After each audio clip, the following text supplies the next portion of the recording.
Still stuck in that little office, huh? My ex's wife laughed, tossing her diamond bracelet as he smirked beside her. Some people just never rise, she said loud enough for everyone to hear. I smiled, said nothing. Next morning, their $125 million sat on my desk, waiting for my signature.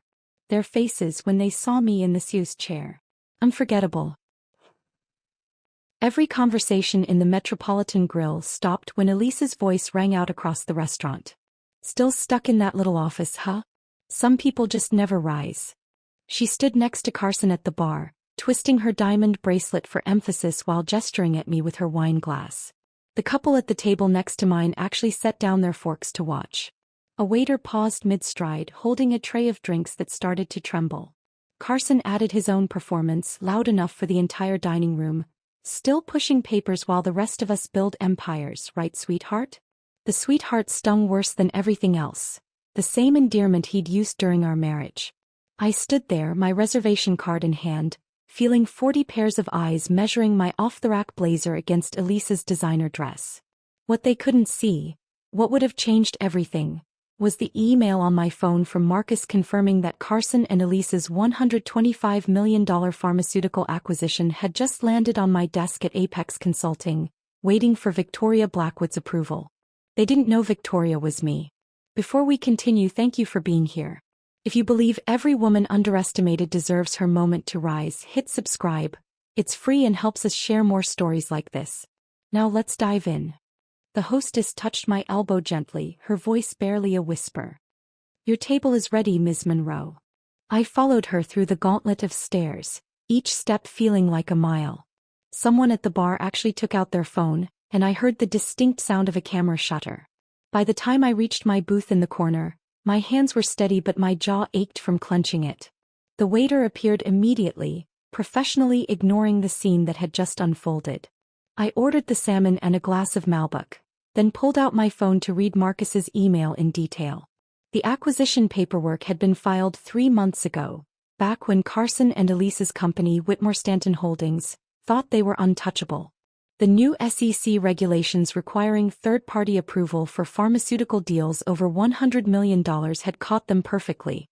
Their lawyers had selected Apex Consulting based on Victoria Blackwood's reputation for swift, discreet approvals.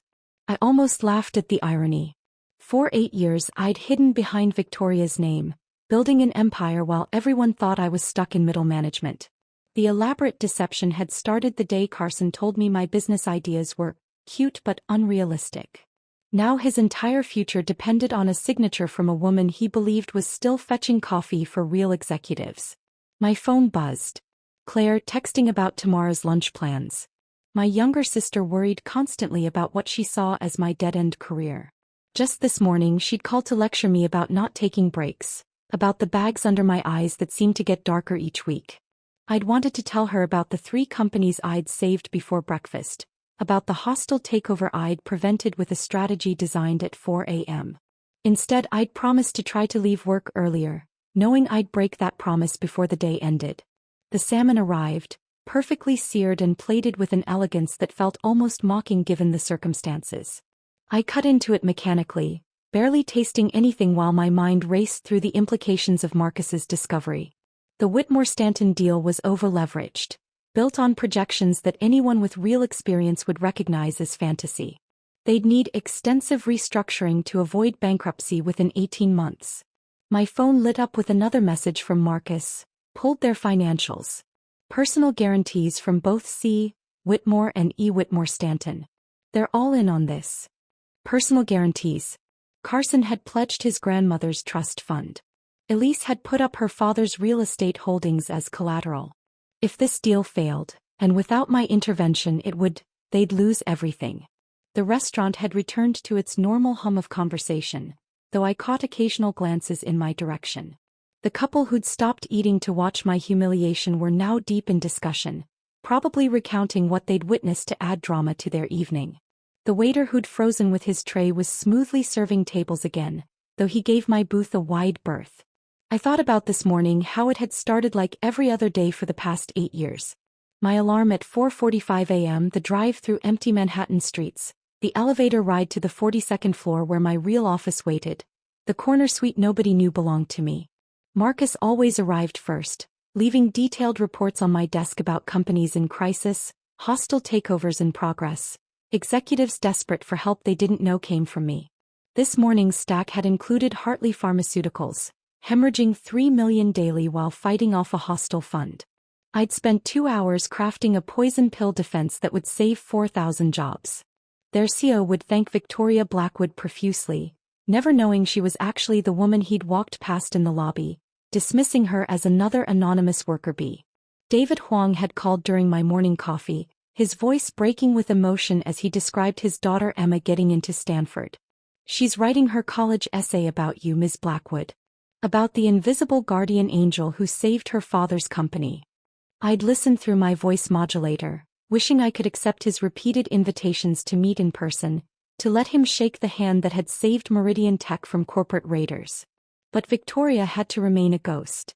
The moment anyone discovered she was actually Delilah Monroe, divorced, discarded, supposedly stuck in a little office, everything would change.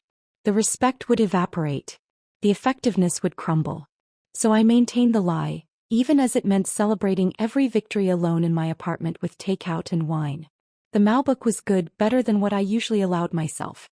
I'd chosen the Metropolitan Grill tonight as a small reward after a particularly brutal week. 16-hour days had become my normal, but this week had pushed even my limits.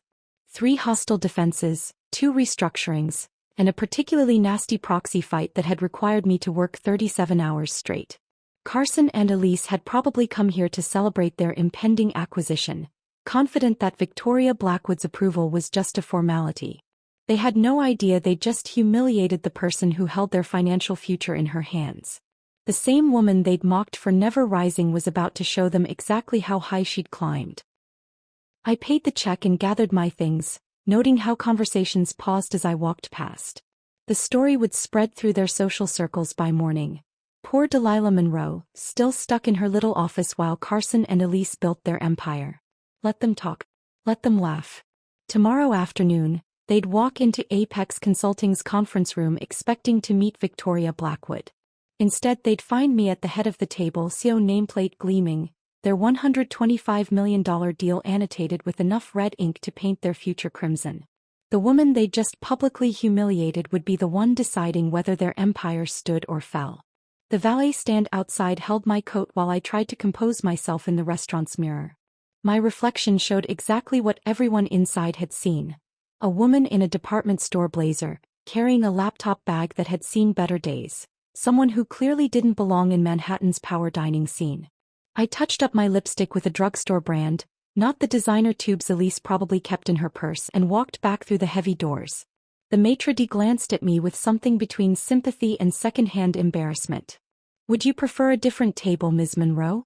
Perhaps something more private?" He meant well, but moving tables would look like retreat. I shook my head and walked back through the main dining room, where conversations had resumed but eyes still tracked my movement. Carson and Elise had shifted from the bar to a prominent table near the windows. Their group now expanded to include 2 other couples I recognized from our old social circle. Bradley Stevenson from Goldman Sachs raised his martini in mock salute when he saw me. His wife Jennifer, who used to call me for advice during her divorce, suddenly found her menu fascinating. "Delilah's here," Elise announced to their table, her voice carrying that particular frequency designed to travel. "We were just talking about the old Yale days. Remember when you were going to revolutionize corporate consulting?" She laughed, and the sound tinkled like breaking glass. God, we were all so naive back then. I stopped at their table because walking past would have seemed cowardly. Up close, I could see the careful architecture of Elise's appearance. The highlights that cost more than my monthly utilities, the injectable treatments that kept her forehead unnaturally smooth, the dress that whispered money with every thread. Carson's watch was new, a Patek Philippe that probably cost more than most people's annual salaries. "Hello, everyone." My voice came out steadier than expected. "Enjoying your evening?" Bradley's wife Jennifer finally looked up, her expression carefully neutral. "Delilah, it's been forever. How are you?" Before I could answer, Carson jumped in. "Delilah's still at the same place, aren't you? What was it, administrative services?" He turned to Bradley. "She handles paperwork for one of those small consulting shops downtown." Very stable. Very predictable. The word predictable hung in the air like a diagnosis. Bradley shifted uncomfortably while his wife studied her water glass.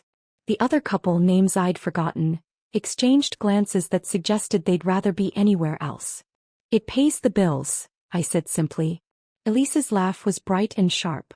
Oh, Delilah, always so practical. Though I suppose someone has to do the grunt work, right? Not everyone can be a visionary.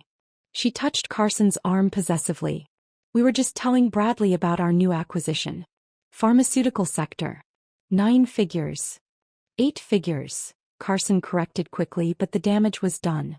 I'd seen the actual number in Marcus's email. $125 million.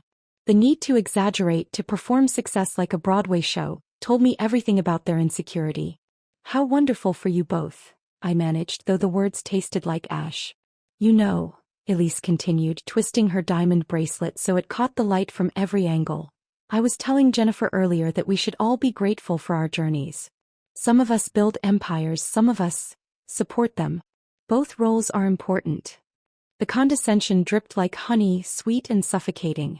Jennifer looked like she wanted to disappear into her chair. Bradley cleared his throat and mumbled something about needing to check with the babysitter. Absolutely, I agreed, surprising them with my calm. Everyone plays their part. Carson leaned back in his chair, the same leather squeaking sound I remembered from our dining room set, the one I'd kept after the divorce because he hadn't wanted it. You know what I always admired about you, Delilah? Your acceptance of limitations. So many people waste their lives chasing impossible dreams. But you found your level and stayed there. There's wisdom in that. Found my level. The phrase echoed in my skull while I stood there, my phone burning in my pocket with the knowledge of what was coming. Every instinct screamed to tell them the truth right then, to wipe those smug expressions off their faces with 3 simple words. I'm Victoria Blackwood. But timing was everything in hostile takeovers, and this was just another kind of acquisition. That's one way to look at it, I said. The waiter appeared with their appetizers, giving me an exit. Enjoy your dinner, I said, already turning away. Oh, Delilah, Elise called after me, loud enough for surrounding tables to hear. If you ever need a reference or anything for a better position, don't hesitate to ask. Carson has connections everywhere now. I paused, turned back with a smile that probably looked genuine from their angle. That's very generous, Elise. I'll keep that in mind. Walking to my booth felt like navigating a minefield of stares and whispers. The young couple from earlier had progressed to dessert, but they watched me pass with the intensity of people witnessing a car accident. The older businessman had returned to his phone, but I caught him glancing up as I sat down. My salmon had gone cold during the encounter, the elegant presentation now looking sad and congealed. The waiter appeared immediately, offering to have the kitchen prepare a fresh plate. I accepted, grateful for small kindnesses in a night full of calculated cruelty. While waiting, I pulled out my phone and scrolled through the full acquisition documentation Marcus had forwarded. Every page revealed another layer of Carson and Elise's desperation disguised as confidence. They'd over-leveraged everything. Properties, trust funds, even future inherited assets that weren't technically theirs yet. The personal guarantees were ironclad, written by lawyers who probably assumed anyone signing them understood the massive risk involved. A text from Marcus appeared, reviewed the subsidiary contracts. They're betting everything on FDA fast-track approval that statistically won't happen. Want me to prepare the full risk assessment for tomorrow. When they'd walk into my conference room expecting to meet a ghost named Victoria Blackwood. When the woman they'd just performed this elaborate mockery for would hold their signatures in her hand like a sword over their necks. Prepare everything, I typed back. Full documentation. Every flaw, every risk, every reason this deal needs restructuring. The new salmon arrived, perfectly prepared and presented with an apologetic flourish from the waiter. This time I tasted it, letting the richness ground me in the present moment. At Carson and Elise's table, laughter erupted at something Bradley said. The sound washed over me without touching me like rain on glass. The taste of salmon lingered as I signed the check, my hand steady despite the tremor I felt building in my chest. The Metropolitan Grill's granite bar caught the light as I stood to leave, its swirled pattern identical to the kitchen island Carson and I had picked out together at a warehouse in Queens. We'd argued over the price for an hour before I'd finally convinced him it was an investment in our future. Now that same pattern mocked me from across the restaurant where he sat with Elise, planning acquisitions with money that wasn't quite theirs yet. I gathered my laptop bag and started toward the exit, taking the long way to avoid their table. But my eyes betrayed me, drawn to that granite surface where the bartender was mixing cocktails. 7 years ago, I'd spread my entire business plan across our matching granite island, color-coded folders and projection charts covering every inch.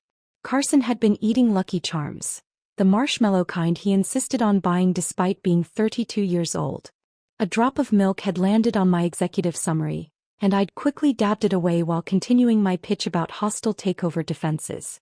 Think about it, I'd said, my voice vibrating with conviction. Companies lose billions every year to hostile raids. Not because they're failing but because they're vulnerable. We could build a firm that specializes in defense strategies.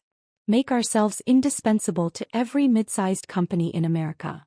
He'd set down his spoon slowly, the way someone might put down a weapon they decided not to use. His expression wasn't angry or dismissive. It was worse. He looked at me the way you'd look at a child who'd just announced they were going to be an astronaut. "Sweetheart," he'd said, and even then the endearment had felt patronizing, "you're brilliant at executing other people's visions. You have an incredible eye for detail, you're organized, you work harder than anyone I know. But creating something from nothing? That's a different skill set entirely." I'd stood there holding my laser pointer, which suddenly felt ridiculous in my hand, like a toy. "You don't think I can do it? I think you should stick to what you're good at. There's no shame in being exceptional support. Not everyone needs to be the visionary." The memory burned fresh as I stepped out into the November air, pulling my coat tighter against the wind. The valet offered to call me a cab, but I needed to walk, needed the cold to chase away the ghost of that morning and what followed. 2 months after that kitchen island conversation, Carson had attended his father's charity gala without me. I'd been home with the flu, fever so high I could barely lift my head. "Go without me," I'd insisted, not wanting him to miss the networking opportunity. He'd kissed my forehead, promised to come home early, and left smelling of the cologne I'd bought him for Christmas. He came back at 3 in the morning and he was different. Not drunk, not disheveled, just altered. Like someone had adjusted his frequency to a channel I couldn't receive. He sat on the edge of our bed, still in his tuxedo, staring at his phone with an expression I'd never seen before. "Good party?" I'd asked through my congestion.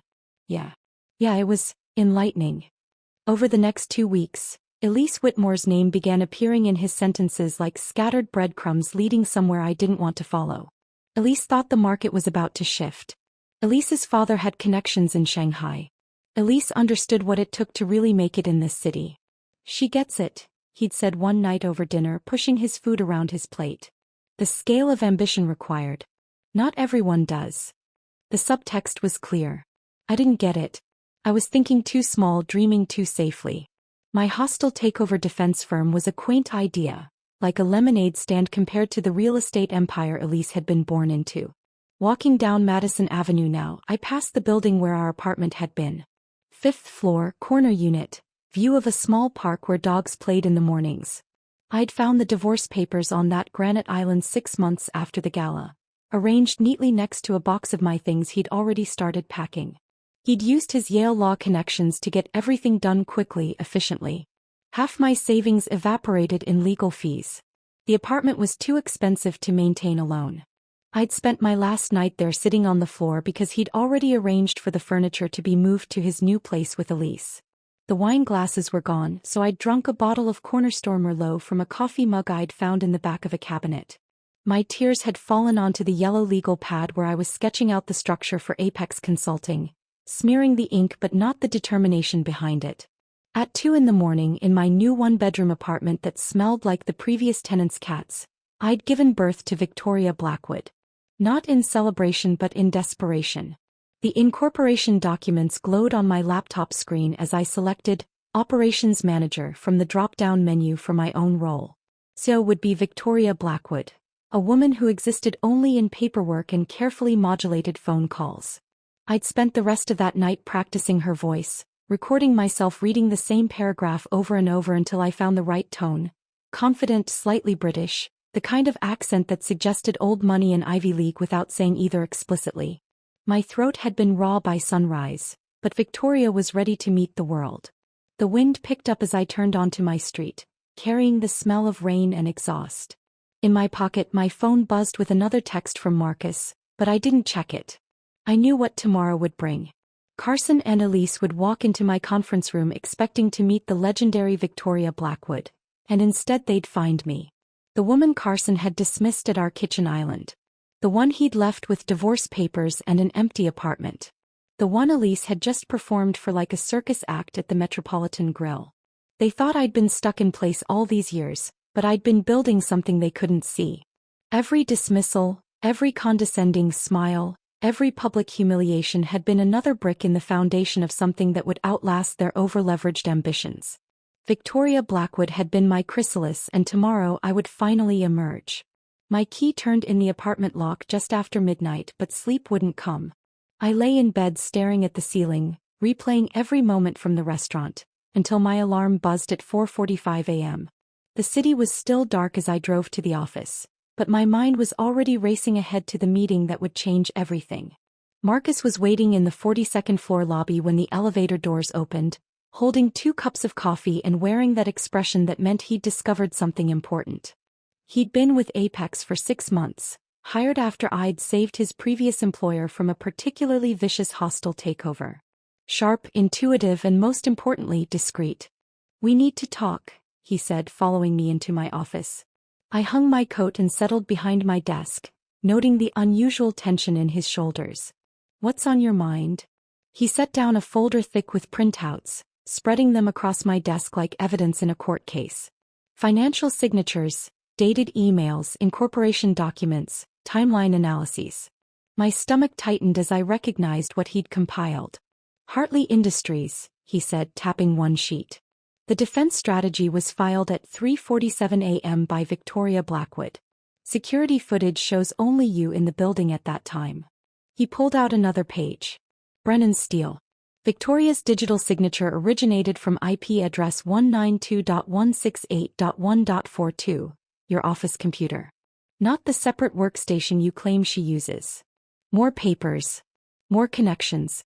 6 months of careful observation laid out in black and white. The voice modulation software on your system. The power of attorney documents with identical legal phrasing. The fact that Victoria Blackwood has never been photographed, never attended a conference, never been seen by anyone. He paused, meeting my eyes. "You're Victoria Blackwood." The silence stretched between us.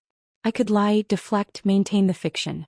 Or I could trust the man who'd spent 6 months collecting evidence and chosen to confront me privately rather than expose me publicly. "When did you know?" I asked quietly.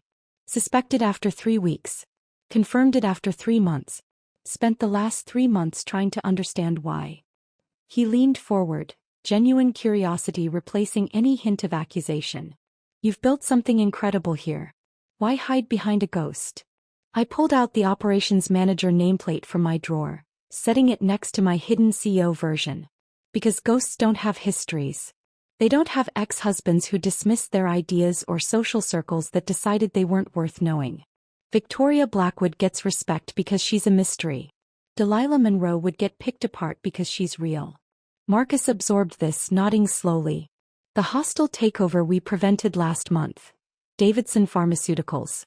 Their board thanked Victoria profusely, while I sat in the corner taking notes, and they never looked at me twice. That's actually genius." A grin spread across his face, the same one he wore when we'd cracked a particularly complex defensive strategy.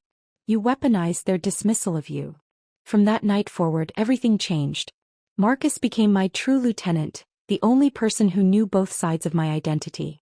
We'd work until 3 in the morning sometimes, the conference table buried under financial reports and legal documents, empty containers from his mother's restaurant scattered between laptops and calculators. "Boss," he'd say, always with that knowing grin, "Victoria's getting a call from Tokyo in 10 minutes. Need the voice modulator." We developed a rhythm. I'd handle the strategy while he managed the logistics of maintaining my dual identity. When we saved Excelsior Biotech from a hostile fund that had already acquired 30% of their shares, he brought champagne to celebrate. To Victoria, he said, raising his glass with a theatrical wink. And to Delilah. May they both continue to terrify corporate raiders. It was the first time in years someone had celebrated both versions of me, acknowledged that they were both real, both valuable. 3 months into our partnership, Marcus mentioned his mother's restaurant was struggling. Rising rents in Queens were crushing her dream, the landlord demanding 40% more despite 12 years of perfect payments. He mentioned it casually over cold pizza at midnight, not asking for help but unable to hide his worry. Send me the lease agreement, I said. Delilah, I wasn't asking. Send it. I spent the weekend restructuring her lease through a shell company Victoria controlled, negotiating with her landlord's management company which, coincidentally, I'd saved from bankruptcy 2 years earlier. They owed Victoria Blackwood a favor. The new lease locked in reasonable rates for the next decade with built-in protections against arbitrary increases. When Marcus found out, he stood in my office doorway struggling for words. My mom, she's crying. She made you empanadas. Enough for an army. She wants to know who to thank. Tell her it was a friend who believes in protecting good businesses. He crossed the room and hugged me, brief, professional but genuine. This is why you hide, I said when he pulled back. So we can help without creating obligations. Without people feeling they owe us their gratitude or loyalty. Or maybe, he said, you hide because you're scared of being seen as powerful. The observation hit closer to truth than I wanted to admit. 13 companies saved from hostile takeovers, 23 successful restructurings, billions in preserved market value. All credited to Victoria Blackwood while Delilah Monroe went home to microwave dinners and empty celebrations. Industry magazines ran feature articles about Victoria's mysterious genius. Forbes speculated about her background. The Wall Street Journal called her the ghost in the machine of American business.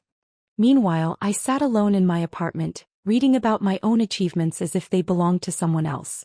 You should reveal yourself, Marcus suggested one evening as we reviewed quarterly reports. Take credit for what you've built. I showed him my laptop screen, not the bank statements showing Apex's success, but the comments section under a recent article about women in business. The vitriol directed at female CEOs who'd built their companies from nothing. The accusations of sleeping their way to success. The detailed dissections of their divorces, their appearances, their personal lives. A divorced woman with no connections, no family money, no Ivy League MBA? They'd tear me apart. Question every deal, investigate every success, assume I had help or got lucky or worse. Victoria Blackwood's mystery is her power. The moment she becomes Delilah Monroe, that power evaporates. Marcus didn't argue, but I saw something shift in his expression. Understanding mixed with frustration at a world that made hiding the smartest strategy for someone like me. We stayed in my office until nearly 10 that night, Marcus and I, analyzing market patterns and discussing defensive strategies for 3 other clients facing raids. The weight of keeping secrets had become familiar over the years, but tonight it felt different. Tomorrow would change everything, though Marcus didn't know that yet. I was packing up my laptop when he suddenly stopped mid-sentence, staring at his tablet screen. His fingers moved quickly across the surface, zooming in on something, his expression shifting from curiosity to disbelief. Delilah. His voice carried an edge I'd rarely heard. You need to see this. He turned the tablet toward me and there it was, a confidential SEC filing from Whitmore Stanton Holdings. The numbers jumped out immediately. $125 million for the acquisition of PharmaLink Industries. My eyes found the critical clause buried on page 3. Third-party verification required by an approved consulting firm specializing in pharmaceutical sector analysis. Keep reading, Marcus said, his excitement barely contained. The law firm's recommendation was typed in standard legal formatting. We recommend engaging Apex Consulting Group, specifically requesting oversight from Victoria Blackwood given her unparalleled track record in pharmaceutical acquisitions. The tablet trembled slightly in Marcus's hand, though whether from excitement or the magnitude of what we were looking at I couldn't tell. They filed this 3 months ago, he said. Before last night's restaurant performance. They have no idea Victoria Blackwood is you. I sank into my chair, the leather creaking under the sudden weight of possibility. Carson and Elise had just placed their entire future in my hands without knowing it. The same hands they'd dismissed as only good for pushing paper. The irony was so perfect, so complete that laughter bubbled up from somewhere deep in my chest. Not bitter or forced, but genuine. The first real laugh since Carson had walked out 7 years ago. They just handed us their future, Marcus said, already pulling up additional screens on his tablet. This is poetic, I finished. We spent the next 4 hours dissecting every page of their proposal. Marcus pulled the full financial disclosures while I analyzed the deal structure. What we found was worse than amateur. It was reckless. They'd leveraged everything on projections that assumed best-case scenarios at every turn. Look at this, I said, highlighting a section on page 47. Personal guarantees from both parties. Marcus leaned over my shoulder reading the fine print. Carson pledged assets from the Whitmore Family Trust. That's his grandmother's money, she's 93 years old. And here, I pointed to another clause, Elise's father co-signed using his real estate holdings as collateral. Half of Connecticut's commercial property according to what they love to brag about. The structure was a house of cards built in a hurricane. They'd borrowed against future inheritance, pledged assets they didn't fully own, and bet everything on FDA fast-track approval that statistically had a 12% chance of happening. Without proper restructuring, the deal would collapse within 18 months, taking their entire financial ecosystem with it. When do they expect to meet Victoria? I asked. Marcus checked the scheduling system. Their lawyers requested tomorrow, 2 p.m. Conference room A. Tomorrow. Less than 18 hours away. I stood and walked to the window looking out at the city lights below. Each light represented someone's ambition, someone's dream, someone's carefully constructed facade. Tomorrow mine would finally fall away. We need to prepare the conference room, I said, turning back to Marcus. This needs to be perfect. We spent the next hour transforming the space into a carefully orchestrated stage. I adjusted the lighting controls myself, making their sides slightly harsher. Not enough to be obvious, but sufficient to create subtle discomfort. The executive chairs on our side were positioned for maximum authority while theirs were set just slightly lower.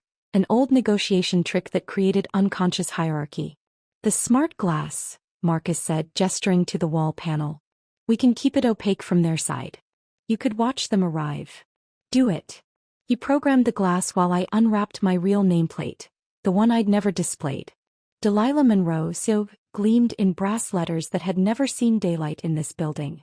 Marcus placed it at the head of the table with ceremonial precision. What about Victoria's? He asked. She retires tomorrow. We tested the wall display 3 times, ensuring the presentation would load instantly when needed. 8 years of victories, billions in saved value, testimonials from CEOs who'd never known my real name, all ready to appear at the touch of a button. By the time I got home it was past 2 in the morning. Sleep felt impossible. I lay in bed, my mind racing through scenarios and possibilities. The ceiling fan turned slowly above me, and in its rhythm, I heard echoes of every dismissal that had brought me here. Elise's voice from the restaurant. Still stuck in that little office, huh? Carson from 7 years ago. Stick to what you're good at, sweetheart. His father at that horrible dinner. Some people are meant to lead, others to follow. My college advisor suggesting I consider more realistic career goals. Each memory sharpened my resolve. Tomorrow wasn't just about revealing my success. It was about shattering their entire worldview. The woman they'd publicly humiliated held the power to save or destroy their financial future. The secretary they'd mocked would sit in the CEO's chair while they begged for approval. I got up and walked to my closet, running my fingers along the garments inside. Tomorrow called for something specific. Not the understated blazers I wore as operations manager, not the invisible uniform of someone trying not to be noticed. Tomorrow demanded presence. The Saint Laurent suit hung in protective plastic, purchased with my first major success but never worn. Navy blue so dark it was nearly black, with lines that whispered authority. I laid it out on the chair, then returned to bed. 3 hours until dawn. 15 hours until they walked into my conference room. The anticipation thrummed through my veins like electricity. Victoria Blackwood had served her purpose, protecting me while I built an empire in shadow. But tomorrow Delilah Monroe would step into the light, and Carson and Elise would finally understand that the woman they'd dismissed had been holding their strings all along. My phone buzzed with a text from Marcus. Everything's ready. This is going to be legendary. I didn't reply. There were no words for what tomorrow would bring. Only the quiet certainty that everything, every insult, every dismissal, every moment of being overlooked, had led to this perfect convergence. The morning arrived gray and heavy with approaching rain. I dressed slowly, methodically, each piece of clothing feeling like armor being fitted for battle. The Saint Laurent suit fit perfectly, its dark fabric catching light in ways that suggested depth and authority. I arrived at the office at noon, giving myself 2 hours to prepare mentally for what was about to unfold. At 1:45 p.m. I positioned myself in the observation room adjacent to conference room A, watching through the smart glass that remained opaque from their side. Marcus stood ready by the door, his expression carefully neutral despite the electricity I knew he felt. The conference table gleamed under the adjusted lighting, my CO nameplate catching the light at the head like a crown waiting to be claimed. They arrived at 1:55 p.m., 5 minutes early, clearly wanting to project punctuality and professionalism. Carson entered first and my breath caught for just a moment. He was wearing the Hermes tie I'd bought him for our 5th anniversary, the one I'd saved for 3 months to afford. He had no idea, of course. To him it was just another expensive accessory in his collection. Elise followed, her Louboutins announcing her presence with sharp clicks against the marble floor. She wore cream-colored Chanel, her hair pulled back in a style that probably cost more than most people's car payments. The diamond bracelet from last night caught the light with every gesture, a reminder of her performance at the Metropolitan Grill. Their legal team filed in behind them, 2 senior partners from Cromwell and Associates, a CFO whose nervous energy radiated across the room, and an assistant who immediately began arranging documents with practiced efficiency. They moved like a choreographed unit, expensive suits and leather briefcases creating an atmosphere of established power. "Miss Blackwood will be with you shortly," Marcus said, his voice carrying just the right tone of professional courtesy. "Can I offer anyone coffee? Water?" "Just get her in here," Carson said, not rudely but with the casual dismissiveness of someone used to being obeyed. "We have a 4 o'clock in Midtown." Through the glass I watched him check his Rolex. Another gift from me, though this one from his birthday 6 years ago. The irony of him using my gifts while preparing to meet the woman he'd dismissed made my fingers tighten around my portfolio. Elise settled into her chair with practiced elegance, adjusting her bracelet in what I recognized as a nervous habit. "I've heard Victoria Blackwood is particular about her entrances," she said to the lawyer beside her. "Some kind of power play, apparently. Worth it if she signs off quickly," the CFO muttered, shuffling through his papers. "We need this done yesterday." Marcus caught my eye through the glass, a subtle nod indicating it was time. I took one deep breath, feeling 8 years of preparation crystallize into this single moment. The door handle was cool under my palm. At precisely 2:03 p.m. I pushed open the door. The sound wasn't loud, but in the expectant silence of the conference room, it might as well have been thunder. I walked in with measured steps, my heels creating a rhythm against the floor. Every eye tracked my movement, confusion already beginning to cloud their expressions. I crossed to the head of the table, taking my time, letting them absorb the quality of my suit, the confidence in my posture, the deliberate way I set down my portfolio. Only then did I take my seat and look directly at each of them in turn. "Good afternoon," I said, my voice carrying clearly across the room. "I'm Delilah Monroe, CEO of Apex Consulting Group." The words landed in sequence, each one a small explosion in the carefully constructed reality they'd brought with them. Carson's coffee cup stopped halfway to his lips, the liquid trembling slightly from the sudden halt. His mouth opened but no sound emerged. Elise's transformation was more visceral. Her perfectly lined eyes widened, the carefully applied mascara making them appear almost cartoon-like in their shock. Her hand moved unconsciously to her throat, fingers finding the pearl necklace there as if it might provide some anchor to reality. "This is..." Carson started, stopped, tried again. "This is..." But the sentence wouldn't complete. His brain was trying to reconcile the woman from last night, the one he'd called sweetheart with such condescension, with the CEO sitting before him. Their CFO began frantically flipping through his notes, pages rustling like autumn leaves, as if somewhere in those documents he might find a different reality. One of the lawyers cleared his throat, started to speak, then thought better of it. "I believe you're expecting to meet with Victoria Blackwood," I continued, allowing myself the smallest smile. Victoria has been my professional alias for the past 8 years. A necessary fiction that allowed me to build this company without the burden of certain preconceptions. I nodded to Marcus, who touched his tablet. The wall display behind me illuminated with Apex Consulting's credentials. The numbers scrolled past like a verdict being read. 15 years of documented victories, $2.3 billion in protected market value, a client list that included several Fortune 500 companies, testimonials from CEOs who had never known they were thanking Delilah Monroe. Elise actually gasped, a small, sharp sound that she immediately tried to suppress. Her face had gone pale beneath her carefully applied foundation.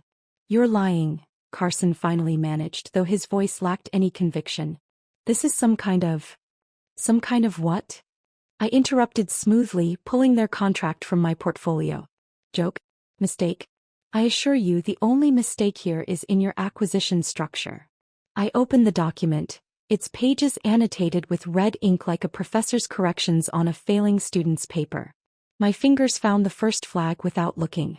"Your valuation of PharmaLink is inflated by 30%, I said, sliding the page across the table.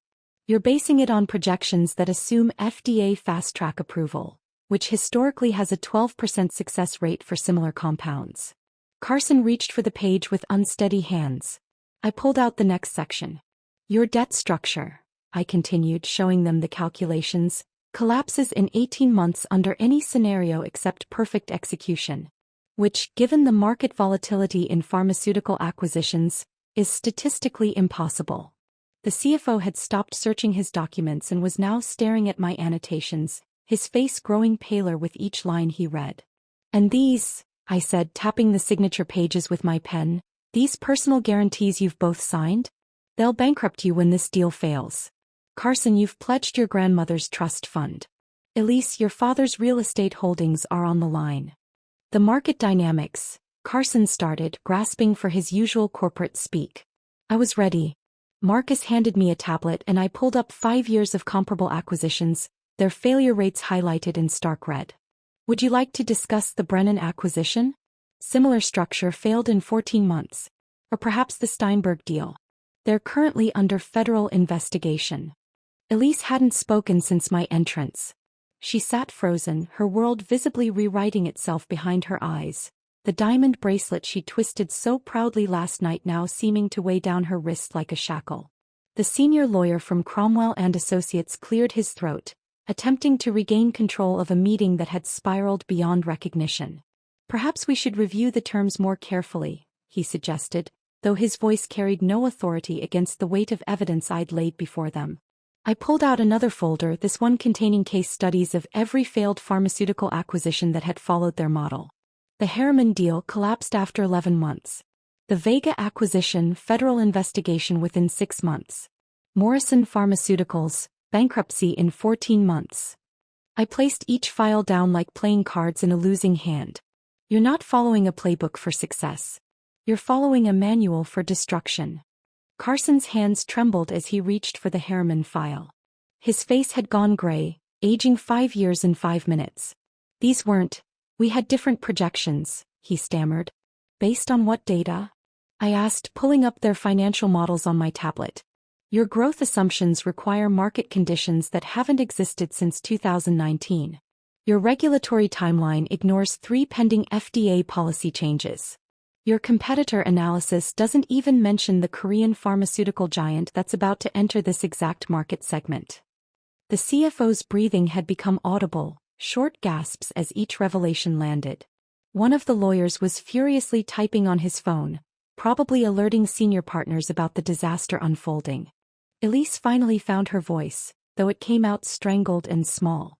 "How long?" "How long what?" I asked, though I knew exactly what she meant. "How long have you been Victoria Blackwood?" I leaned back in my chair, allowing myself a moment to savor the question. 8 years. 8 years of being underestimated, dismissed, mocked.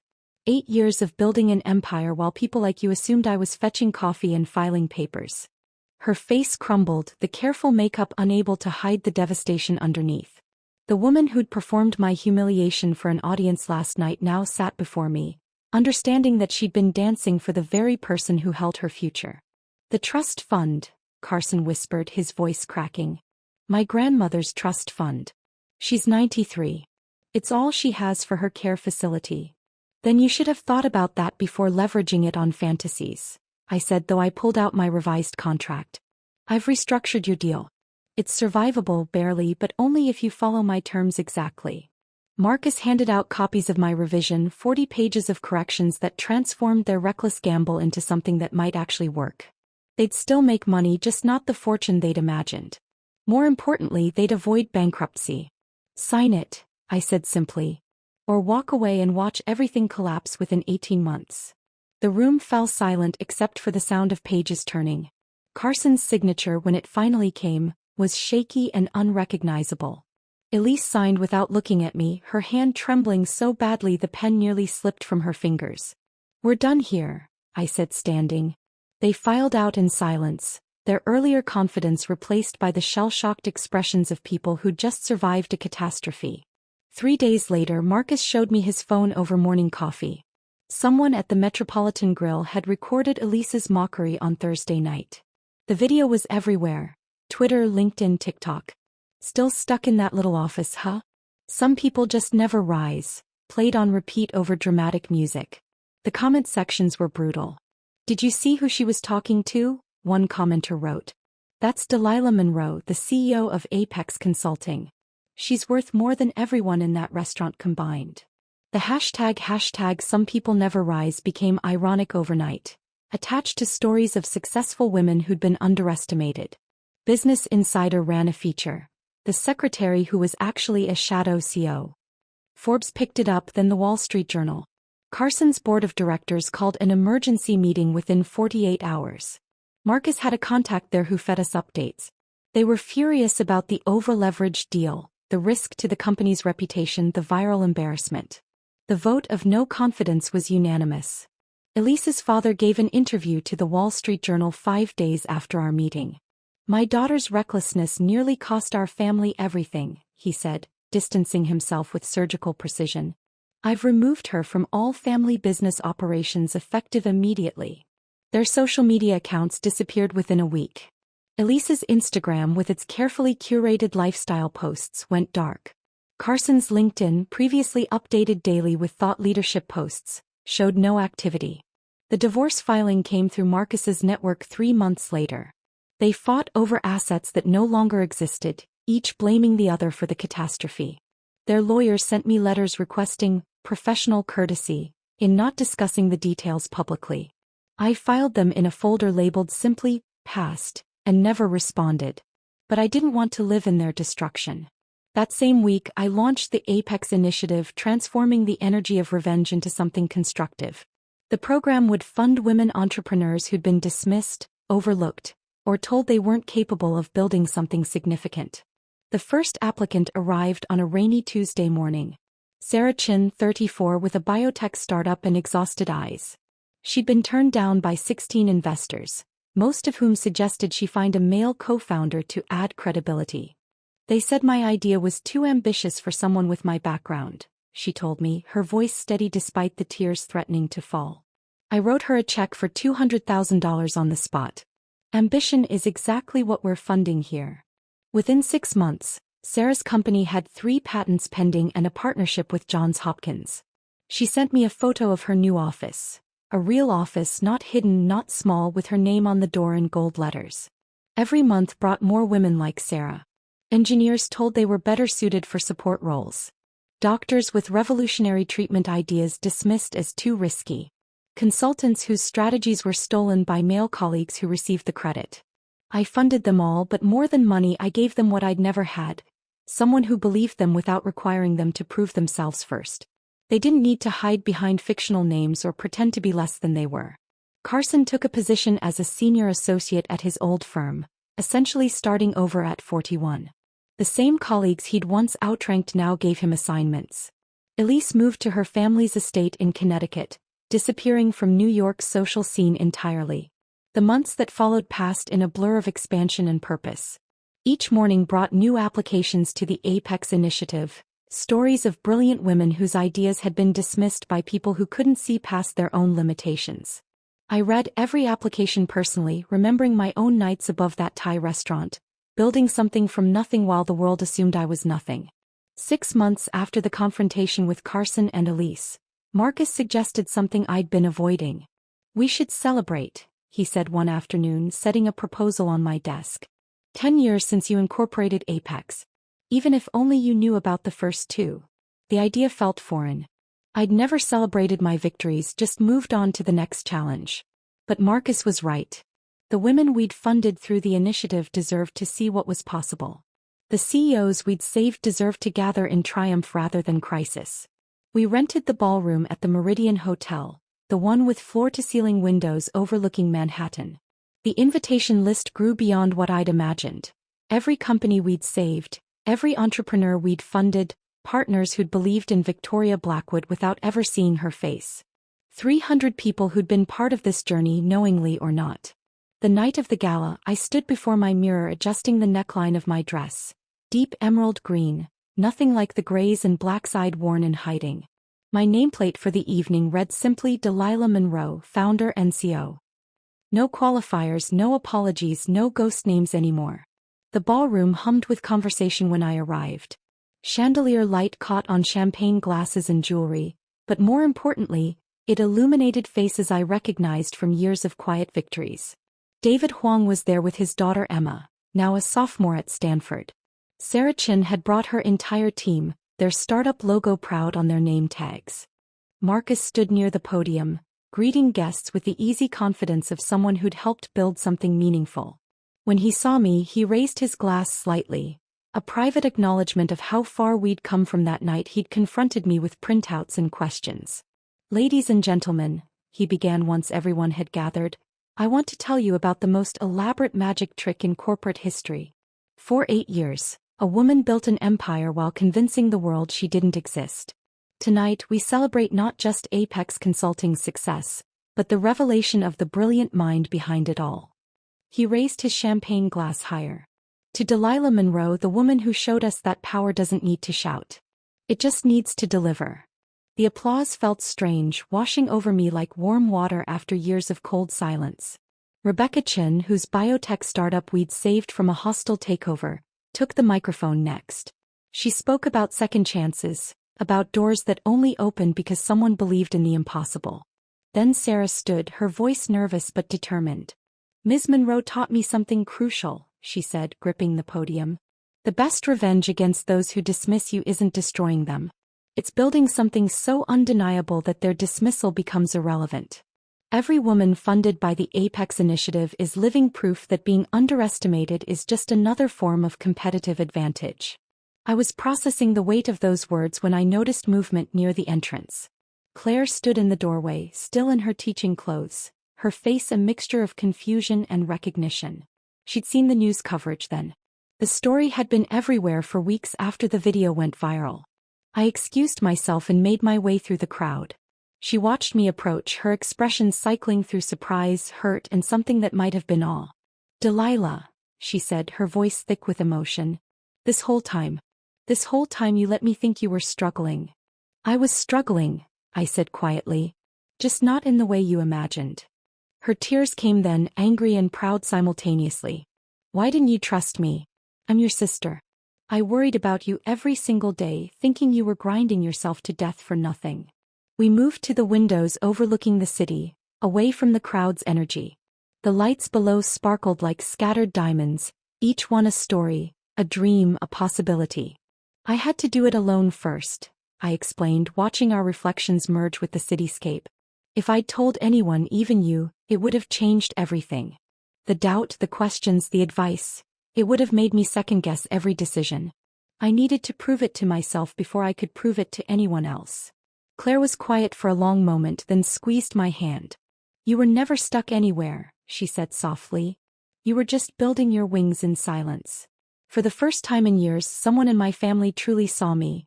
Not the facade, not the role I played, but the actual person I'd fought to become." Later that evening, Marcus pulled me aside with an update I hadn't asked for but somehow expected. "Carson and Elise finalized their divorce last week," he said quietly. "Their lawyers are fighting over debts now, not assets. Carson had sent one email to my public address, I was wrong. 3 words, no elaboration. I deleted it unread, seeing only the preview. There was nothing he could say that would matter now. Elise had apparently disappeared to some mountain retreat in Colorado, posting vague quotes about finding yourself in new beginnings. They'd become cautionary tales in business schools, Marcus informed me. Case studies in arrogance, in underestimating competition, in the danger of dismissing people based on assumptions. But standing there in that ballroom surrounded by success stories and second chances, I realized they'd become something else too, irrelevant. As the evening wound down, I returned to my office 1 floor above the celebration. The sounds of the party filtered up through the floor, muffled but present. I stood at my window looking out at the city I'd conquered in silence. Tomorrow would bring 3 new hostile takeover defenses to design, 2 initiative interviews with women whose eyes would hold that familiar mixture of exhaustion and determination, and a meeting about expanding internationally. My reflection in the window showed tired eyes but satisfied ones.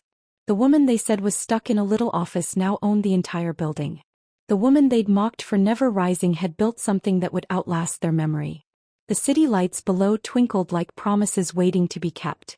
Each one could be another company saved, another entrepreneur funded, another person who'd been dismissed getting their chance to build something undeniable. The view from the 42nd floor wasn't just about height. It was about perspective. And from here, the future looked absolutely unforgettable. If this story of powerful revenge and poetic justice gave you chills, tap that like button right now. My favorite part was when Delilah walked into that boardroom, owning the moment they never saw coming. What was your favorite scene? Tell me in the comments below. And don't miss more stories of women who rise from silence to power. Subscribe and hit that notification bell so you never miss an upload. You never miss an upload. You never miss an upload. You never miss an upload. You never miss an